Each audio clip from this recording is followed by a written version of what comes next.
안녕하세요. 커피앤톡입니다. 오늘도 와주셔서 감사드리고요. 바로 사연 읽어보겠습니다. 안녕하세요. 저는 45살이고 딸을 하나 키우고 있는 직장인 여자입니다. 제 인생 얘기를 좀 해볼까 하는 마음에 이렇게 글을 쓰게 되었어요. 인생이 내 뜻대로 내 마음대로 되진 않는다고 하지만 저는 정말 제 뜻대로 마음대로 된 적이 한 번도 없었던 것 같아요. 부모야 제가 선택해서 고르는 게 아니니 부모를 잘못 만난 건 그냥 제 운명이겠다 생각을 했어요. 저는 어렸을 때부터 정말 가난하고 없이 살았어요. 부모님은 두 분 다 계셨지만 부모 역할을 한 적은 별로 없었어요. 저희 부모님은 동갑이셨는데 두 분 다 20살의 어린 나이에 저를 낳으셨죠. 제 부모님 세대는 지금 세대와는 다르게 결혼도 빨리 하고 애도 빨리 낳고 하는 시대였지만 그래도 20살이라는 나이는 그때도 결혼하고 애를 낳기엔 엄청 빠른 나이였죠. 그렇게 저희 부모님은 어린 부모가 되었고 책임지지 못할 정도까지 저를 방치해 두셨어요. 제 기억 속 아버지는 아예 없다고 해도 무관할 정도로 집에 오시는 날이 1년에 한두 번 정도였죠. 근데 그 한두 번도 결코 좋지만은 않았던 게 아버지가 집에 오시면 조용할 날이 없었어요. 오실 때마다 엄마랑 싸우셨거든요. 집이 난장판이 되고 동네가 떠나갈 듯이 소리를 지르셨으니 그런 모습을 볼 때마다 차라리 아버지가 집에 없는 게 저를 살리는 거라고 생각을 했죠. 뭐 때문에 그렇게 두 분이 싸우셨는지 어렴풋이 기억을 돌이켜보면 아버지의 무능력함과 여자 문제 때문에 싸우셨던 것 같아요. 엄마는 평생 아버지 원망으로 세월을 보내셨죠. 그리고 그 원망의 끝엔 항상 제가 있었어요. 엄마한테 하도 많이 들어 귀에 딱지가 앉을 정도였는데 네 아빠랑 똑같이 생긴 너만 봐도 아주 친절머리가 나. 꼴도 보기 싫다고. 너만 없었어도 내 인생이 이렇게까지 망가지진 않았을 거야. 근데 너 때문에 다 망친 거야. 너 때문에. 하며 아빠를 똑 닮은 저를 미워하셨어요. 지금 생각해보면 엄마가 극심한 우울증을 겪으셨던 것 같아요. 왜냐면 저도 제 딸을 낳았을 때 임신하고 애를 낳으니 제 인생이 없어진 것 같다라는 생각이 들어 딸을 잠시 잠깐 미워했거든요. 근데 병원에서 이게 산후 우울증이라고 하더라고요. 그때 알았어요. 이런 마음이 드는 게 우울증이라면 엄마는 평생을 이런 감정으로 사셨겠구나. 아빠도 없이 혼자서 나를 키울 생각을 하니 많이 힘드셨겠구나 하는 생각이 저도 엄마가 되어보니 알겠더라고요. 그렇지만 엄마에 대한 좋은 기억은 단 하나도 없어요. 저는 항상 엄마의 감정 쓰레기통이었고 엄마 눈치만 보기 바빴으니까요. 엄마가 심기가 불편할 때면 숟가락을 식탁에 올려놓는 것도 시끄럽다며 온갖 비난을 다 들었어야 했어요. 근데 엄마가 기분이 좋으면 소리를 내서 숟가락을 올려놓든 쩝쩝대며 밥을 먹든 아무 소리도 안 하셨거든요. 뭘로 비교를 해도 비교가 안 되겠지만 굳이 강아지로 비교를 해보자면 저는 엄마의 개였던 것 같아요. 주인 눈치 보면서 울고 싶어도 웃어야 되고 웃고 싶어도 울어야 되는 그런 존재였죠. 근데 이런 엄마가 아빠를 떠나 재혼을 했어요. 근데 이런 재혼을 2번이나 하셨죠.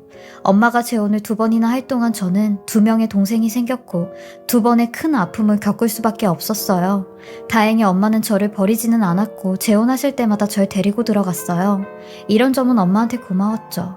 근데 그 집에서도 가시방석이었던 게 새아빠들의 눈치를 엄청 많이 보면서 살았거든요. 혹시 내가 실수라도 하면 버려질까 하는 생각에 없는 사람처럼 지냈습니다. 그러니 말수도 점점 줄고 성격도 완전히 내성적이고 소극적인 사람이 되었어요. 근데 저는 제가 결혼하기 전까지 이렇게 활발한 사람인 줄은 남편을 만나고 처음 알게 되었어요. 그리고 행복한 결혼 생활을 하니 제가 굉장히 활발한 사람이었더라고요. 저는 이런 엄마의 품을 빨리 벗어나고 싶어 26살의 이른 나이에 결혼을 했어요. 그리고 다행히 제 유년기 시절을 보상이라도 받듯 가정적인 남편과 인자한 시어머니를 만나게 되었습니다. 특히 저희 시어머니가 엄마를 대신해 저한테 너무 잘해주셨어요. 저희 남편이 외동아들이었는데 외동아들을 둔 시어머니 같지 않게 저를 딸처럼 아껴주셨죠. 제 과거를 들으시고는 니는 이제 내 딸이다. 그러니까 나를 엄마라고 생각해 하며 친정엄마 둘이다 하셨죠. 수원 엄마가 힘들게 하면 원주 엄마한테 와서 속상하다고 하고 반대로 원주 엄마가 힘들게 하면 수원 엄마한테 가서 내 흉도 보고 그래.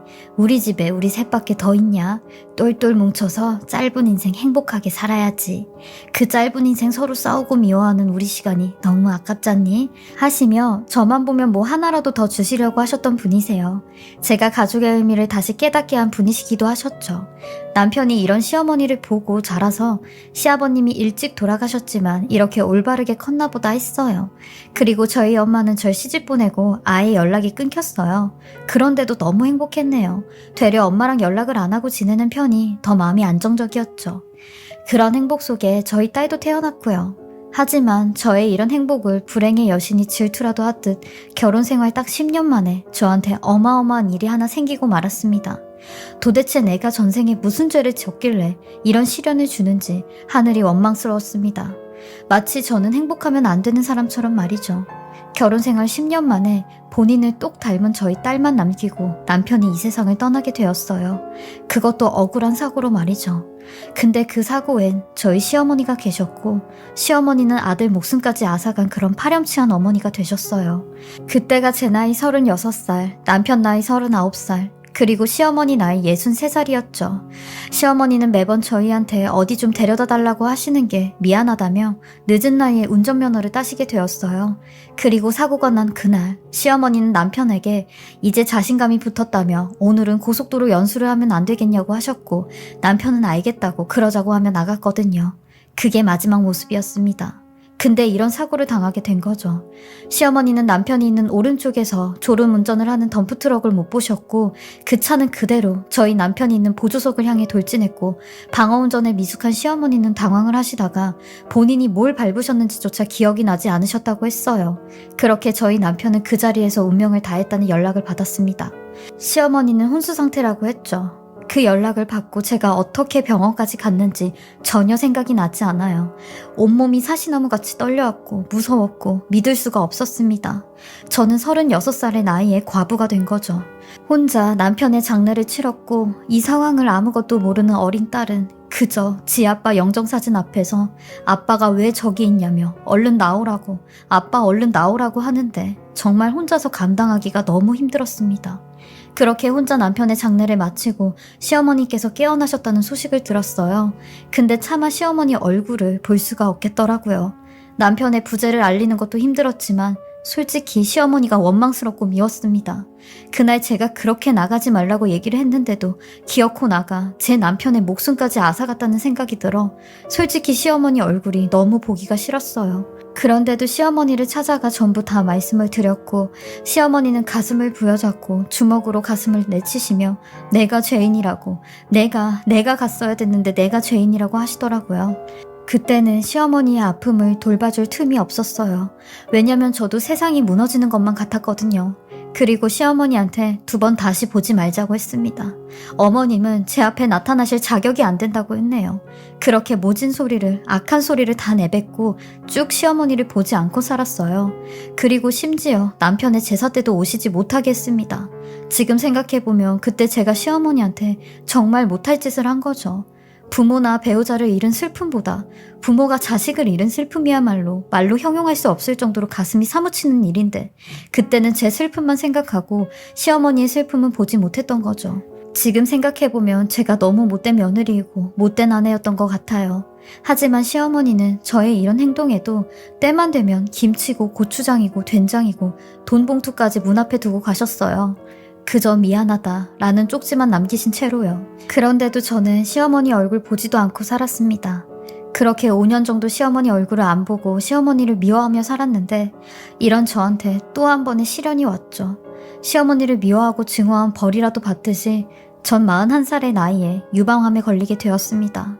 회사에서 하는 건강검진으로 알게 되었는데 병원에선 1기라 생존율도 높고 수술도 간단하다고 했어요. 하지만 덜컥 그런 생각이 들더라고요. 이 어린 딸을 두고 나마저도 이 세상을 떠날 수 있겠구나 라는 생각이 들었죠. 이 정도면 제가 진짜 전생에 나라라도 팔았나 봐요. 하늘은 인간이 견딜 만한 시련만 준다고 하던데 아닌 것 같았어요. 그냥 저한테만 몰아서 시련을 주는 것 같았죠. 저는 수술과 치료를 병행해야 해서 혼자 감당이 안 돼 저희 친정엄마한테 집안일이랑 저희 딸 케어만 좀 해주면 안 되겠냐고 부탁을 드렸어요. 그러니 저한테 그러더라고요.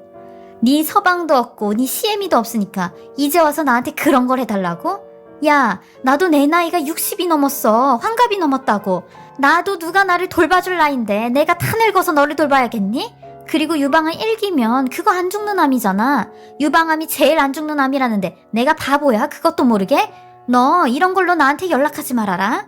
어디서 아픈 몸땡이 하고 와선 나한테 돌봐달라고 해. 하며 매몰차게 저를 내쫓으셨죠. 정말 이 사람은 엄마도 인간도 아닌 사람이었어요. 본인 말대로 60평생 저렇게 늙어가는 사람이었죠. 젊었을 때도 그러더니 더 지독해진 것 같았어요. 그러니 저는 이 모든 걸 혼자서 할 수밖에 없었습니다. 몸이 부서지는데도 울면서 이 짐을 다 짊어지고 갔죠. 그렇게 일주일 후면 수술을 받게 되는데 한밤중에 누가 벨을 누르며 문을 막 두들기기 시작하는 겁니다. 저는 깜짝 놀라 인터폰을 봤어요. 시어머니였습니다. 지난 5년 동안 아무 소리 없이 현관문 밖에 뭘 두고 가셨던 분이 이렇게 벨까지 누르며 문까지 두드리시는데 저는 문을 열어드렸어요. 시어머니는 온몸이 땀으로 범벅이 되셨고 숨까지 헉헉거리시며 떨리는 몸으로 제 손을 잡으시는 겁니다. 그러면서 딸아, 내 딸아, 이렇게 아픈데 왜 나한테 말을 안 했어? 아프면 엄마한테 말을 해야지. 유방암도 암인데 어떻게 그 병을 혼자 짊어지려고 했어? 하시는 겁니다. 어머님, 제가 암에 걸린 거 어떻게 아셨어요? 오늘 저녁에 네 엄마한테 연락이 왔더라. 며느리가 암에 걸렸는데 시어머니란 사람은 뭐하고 있냐면서. 그 말 듣자마자 원주에서 내가 택시 타고 너한테 온 거야. 얼마나 무서웠어. 혼자 얼마나 힘들었어. 이제 다 괜찮아. 엄마가 왔으니까 다 괜찮아. 하시며 저를 끌어안아 주시는데 저는 그 자리에 그냥 주저앉아 버렸습니다. 어머님은 제가 밉지도 않으세요? 그동안 어머님한테 모질게 악하게 했던 거 밉지도 않으세요? 그런데도 제가 아프다고 하니까 이렇게 오시는 거세요? 하며 울부짖으며 말씀을 드리니 시어머니 제 얼굴을 쓰다듬으시며 내가 그랬잖니. 네가 시집 오고 네가 우리 집에 온 순간부터 너는 내 딸이라고. 내 딸이 마음의 문을 닫으면 열릴 때까지 기다리고 지켜보고 그 문이 열리게 하는 게 부모야. 네가 나한테 그렇게 해도 나는 기다릴 수밖에 없었어. 근데 아프다는 소리를 듣고 가만히 있을 수가 없겠더라고. 내 자식이 내 딸이 아프다는데 어느 부모가 그냥 보고만 있어. 당연히 버선발을 하고도 달려와야지. 그동안 너무 보고 싶었단다. 하시며 제 등을 어루만져 주시는데 그런 시어머니의 모습에 제가 한없이 작아졌고 죄송스러웠고 그동안 제가 시어머니한테 못되게 한 사실들이 원망스러웠습니다. 그런 시어머니가 제게 그러시더라고요. 자식에게 무언가 부탁하는 건 망설여지지만 좋은 건 한없이 주고 싶은 거라고. 내가 줄 수 있는 건 내 사랑뿐이라고 하셨어요. 이런 시어머니의 따뜻한 마음과 정성으로 저는 수술도 치료도 잘 받았고 암 수술 받은 지 4년이 지난 지금은 누구보다 더 건강하게 살고 있습니다. 그리고 시어머니와 함께 살고 있어요. 부모를 대신해 시어머니를 부모님이라 생각하고 잘 모시고 살고 있습니다. 그동안 못난 제 눈치를 보느랴 아들의 이른 아픔도 잘 치유를 못하셨을 텐데 이제는 제가 시어머니를 치유해 드릴 차례가 된 것 같았거든요. 언제 한 번은 시어머니께서 그러시더라고요. 내 인생도 참 기구하다고 생각했어. 네가 시집 온 나이에 남편을 잃고 네가 남편을 잃은 나이에 자식을 잃었으니 너무 보잘것없는 인생이라고 생각을 했는데 며느리라는 딸이 하나 생겼고 이렇게 이쁜 손녀까지 있으니 아, 그래도 내 인생이 그렇게 보잘것없는 인생은 아니었구나 생각이 들더라고. 하시는데 제 슬픔을 가려 시어머니의 아픔을 헤아리지 못한 게 너무 죄송하고 죄송했어요. 이제라도 용서를 빈다고 말씀을 드리니 시어머니는 애초부터 용서할 것도 없었다고 하셨죠. 저도 진정한 내 엄마를 만난 것 같았어요. 짧은 인생 행복한 시간만 갖기도 모자른데 서로 미워하지 말고 살자는 시어머니의 말씀처럼 그 말 가슴 깊이 새겨 시어머니와 희노애락을 같이 겪으며 행복하게 잘 살려고 합니다. 시어머니와 함께 이 사연 들으려고 이렇게 글을 남겨봅니다. 이런 저도 이렇게 힘들었던 저도 지금은 밝고 행복하게 살고 있어요. 제 사연 들으시는 분들도 힘든 일이 있으시면 저 보시면서 저런 사람도 잘 사는구나 생각하시고 기운 내셨으면 좋겠습니다. 제 사연 들어주시고 읽어주셔서 감사하고요. 항상 좋은 일들만 가득하시길 바랍니다. 지금까지 사례자분의 글을 읽어보았는데요. 시어머니의 사랑에 감동 또 감동입니다. 읽는 내내 저도 울컥하며 눈물이 났어요. 이 험난한 세상 사례자님과 시어머니 두 분이서 두 손 꼭 잡고 행복하게 잘 이겨내고 사셨으면 좋겠습니다. 항상 행복한 일만 가득하시길 저도 바라겠습니다. 지금까지 커피앤톡이었습니다. 오늘도 제 채널을 봐주셔서 감사합니다. 저는 다음 영상으로 또 찾아뵙겠습니다.